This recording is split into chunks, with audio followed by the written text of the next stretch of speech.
감사합니다. 많은 사람들이 모여 살아가는 공동체에 일어나는 문제는 어느 한 사람을 특정해서 그 사람만이 잘못이라고 몰아가기는 어렵습니다.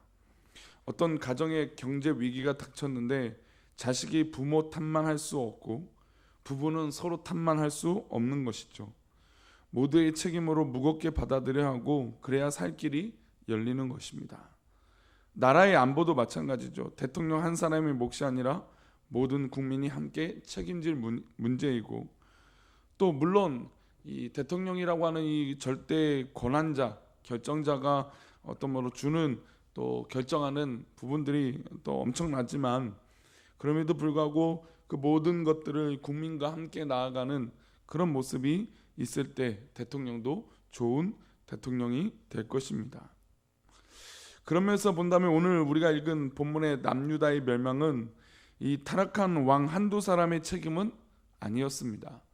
수많은 이 남유다의 왕들이 있었고 또 좋은 왕들도 있었지만, 이 악한 왕, 특별히 하나님 앞에 떨어져 있었던, 자신의 길을 옳다고 믿고 우상을 섬겼던, 그래서 하나님의 뜻을 받아들이지 못했던 왕들, 그 모든 왕들과 또 그 왕들뿐만 아니라 그 당시의 영적인 상태를 책임지지 못했던 종교 지도자들, 그리고 하나님의 모든 백성들이 같이 짊어질 문제입니다. 안타깝게도 남유다의 이제 멸망, 어떻게 보면 이스라엘 전체의 이 멸망의 역사를 오늘 열왕기하 25장은 기록하고 있습니다. 하나님께서 택하시고 세우시고 사랑하셨던 이스라엘 백성들이 역사적 종말을 기록하면서 우리에게 말씀하신 의도와 또 어떤 메시지가 있다는 것이죠. 그럼에도 불구하고 하나님은 아브라함을 부르신 하나님의 이스라엘을 지극히 사랑하셨습니다. 이런 어려움들이 있고 불편함이 있고, 물론 지금에 와서야 이스라엘 민족이 멸망을 당하지만, 그럼에도 불구하고 많은 기회를 주고 많은 사랑의 열매를 주시고 또 많은 부분들을 기적적으로 이스라엘을 이끌어 오신 것을 알 수 있습니다. 기원전 586년이 되어서 이 바벨론에 의해서 이 남유다는 유린당하고 망하는 사건이 오늘 열왕기하 25장에 있는데, 특별히 그 마지막 왕이었던 시드기야의 모습이 이렇게 기록되어 있습니다. 6절과 7절인데요. 시드기야 왕, 마지막 왕이 어떻게 죽음을 보는지 한번 보겠습니다. 6절과 7절입니다. 그들이 왕을 사로잡아 그를 림나에 있는 바벨론 왕에게로 끌고 가매 그들이 그를 신문하니라. 그들이 시드기야의 아들들을 그의 눈앞에서 죽이고 시드기야의 두 눈을 빼고 놋사슬로 그를 결박하여 바벨론으로 끌고 갔더라. 참으로 이스라엘의 그 마지막 왕은 너무나 비참한 최후를 맞이하게 되죠.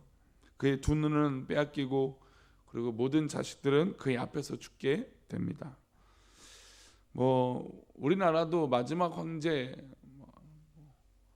하는 역사들을 보면 참 마음이 아픈 것들이 있죠. 근데 이렇게 아프게 멸망을 받았던 이유는 무엇이었을까요? 이렇게 이스라엘 백성들뿐만 아니라 이 왕족조차도 유린당하게 된 결과는 무엇이었을까요?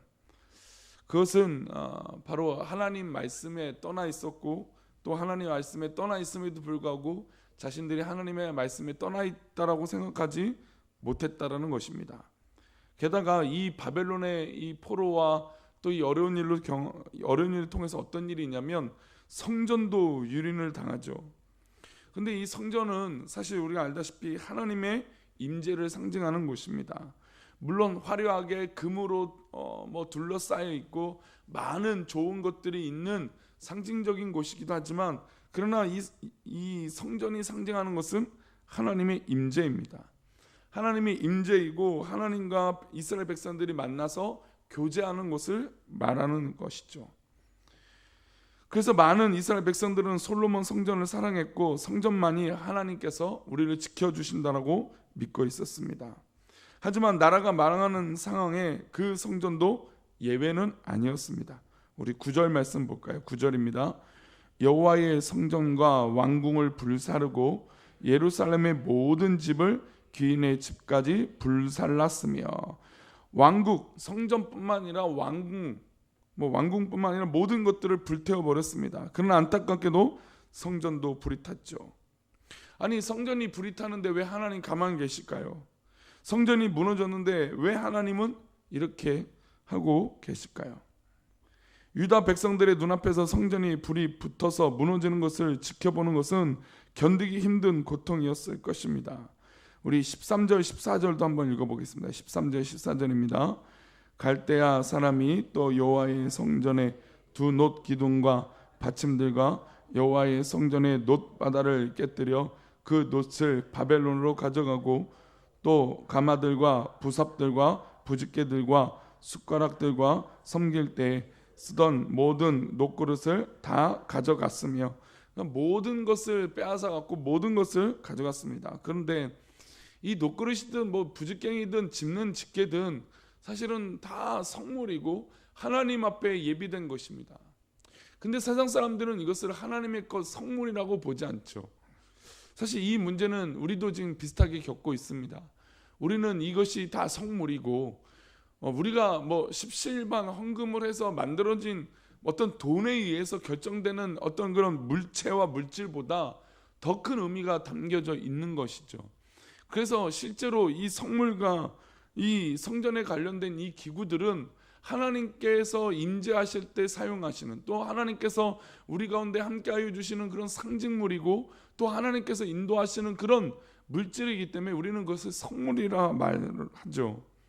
근데 이 성물을 유린당하고 성물이 이렇게 회파당하고 성물이 이렇게 빼앗기는 모습을 볼 때, 성전이 이렇게 철저하게 무너지는 모습을 볼 때 이스라엘 백성들은 어땠을까요?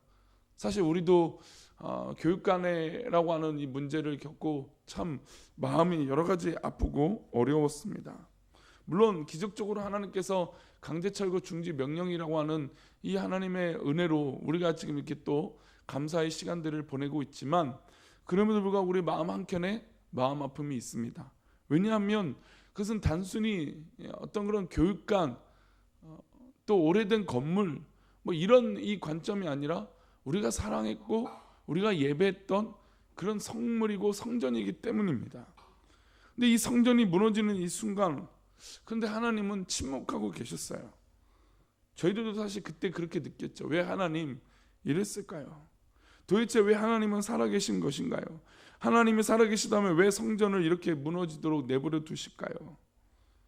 하나님의 입장에서는 피눈물 나는 아픔을 참으시면서, 우리 꿈꾸는 교회 교육관은 아니지만 이 이스라엘 백성들의 성전은 어떨까요? 하나님은 그런 아픔을 감수하면서도 이스라엘 백성들을 심판하신 것입니다. 어떻게 보면 우리 교회도 두 가지 측면이 다 있는 것이죠.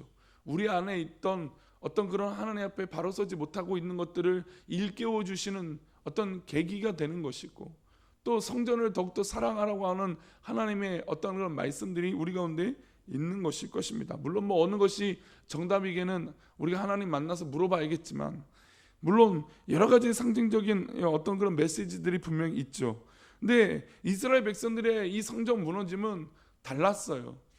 어떤 의미로 하나님께서는 계속해서 이스라엘 민족에게 경고하셨고, 너희들이 이렇게 살면 죽는다, 이 성전도 무너진다라고 경고를 계속해서 하였지만, 그러나 하나님께서 이 경고를 하심에도 불구하고 이스라엘 백성들은 그것을 깨닫고 성전을 지켜야겠다, 성전을 살려야겠다라고 하는 의미를 기억하지 못했습니다. 백성들은 제사장들을 비난했고 왕들을 비난했고 지도자들 때문에 절망했고, 또 하나님은 유다 백성들이 무너져 내리는 신앙을 보고 더 절망하셨다는 것입니다.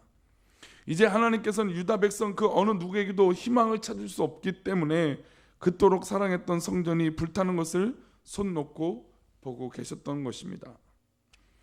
그래서 우리는 우리의 이 꿈꾸는 교회의 어떤 그런 재개발과 이 모든 과정이 정말 하나님 앞에 은혜가 되고 복이 되는 시간이 되어야 될 줄 믿습니다.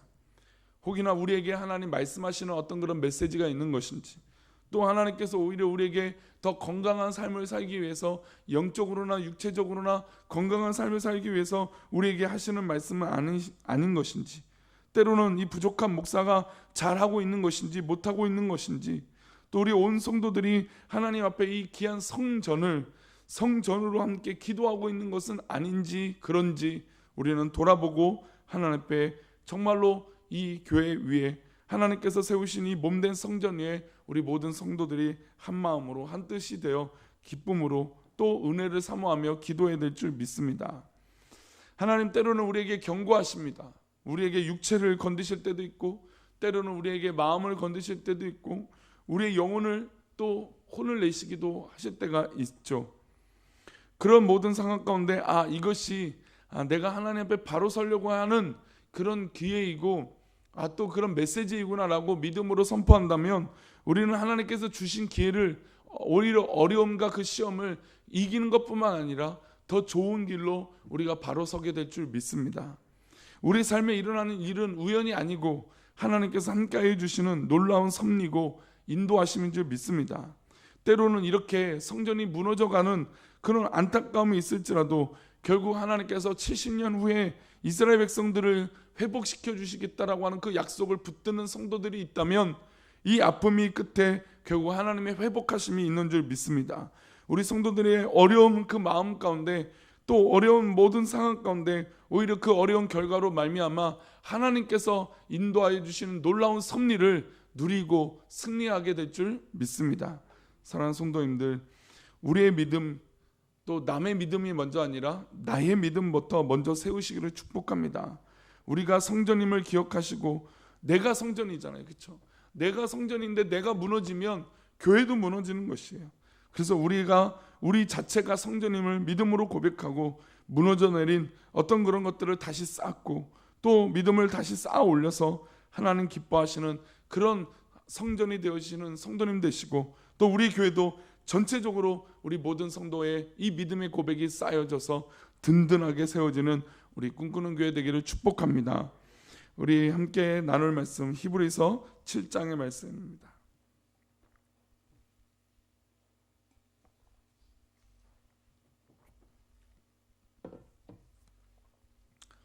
우리 맥체인 성경기표의 히브리서 7장 24절 말씀인데요.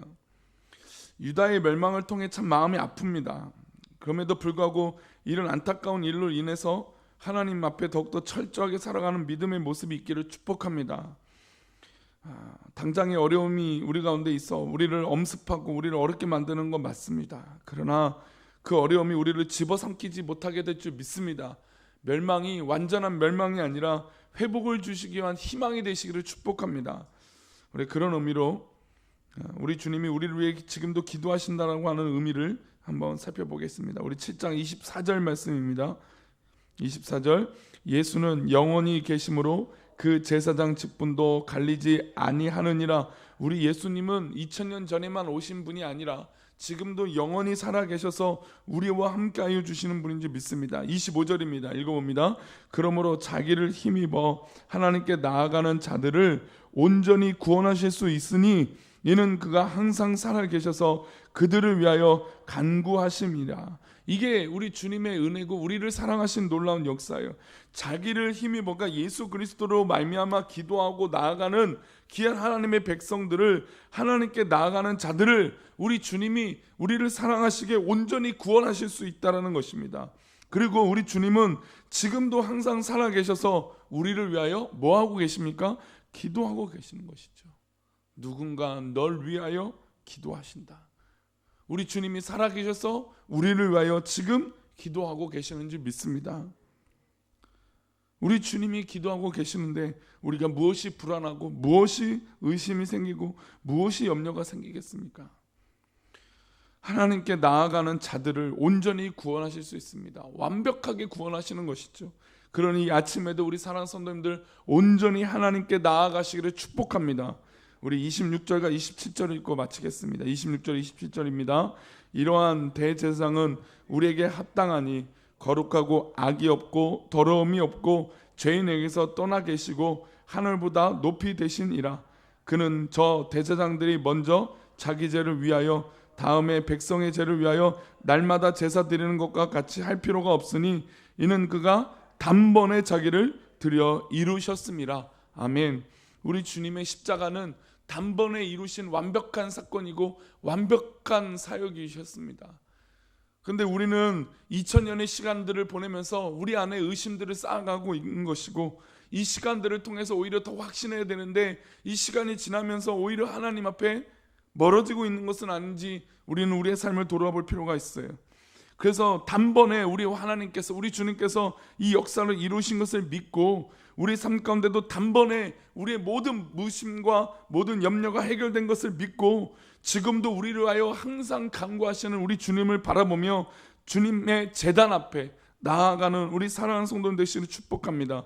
이 제단, 바로 우리 주님께서 핏값으로 세우신 이 제단 가운데 거룩하고 악이 없고 더러움이 없고 죄인에게서 떠난 하늘보다 높이 계신 우리 주님께서 우리 사랑하는 성도들의 기도를 들으시고 인도하여 주시고 위로하여 주시고 붙잡아 주실지 믿습니다. 그러니 우리 삶 가운데 일어나는 모든 일의 메시지에 귀를 기울여서 하나님 앞에 더욱더 가까이 가시는 그런 은혜가 있기를 축복합니다. 우리 주변에 일어나는 일이 우리를 살리시는 일인 줄 믿습니다. 그 은혜를 믿고 나아가는, 그래서 오히려 더 건강한 믿음의 삶을 사시는, 그래서 이 성전이 무너졌다라고 하는 아픔 속에만 있는 것이 아니라 오히려 더 큰 소망을 가지고 살아가는 우리 사랑하는 성도님 되시기를 축복합니다. 기도하겠습니다. 하나님,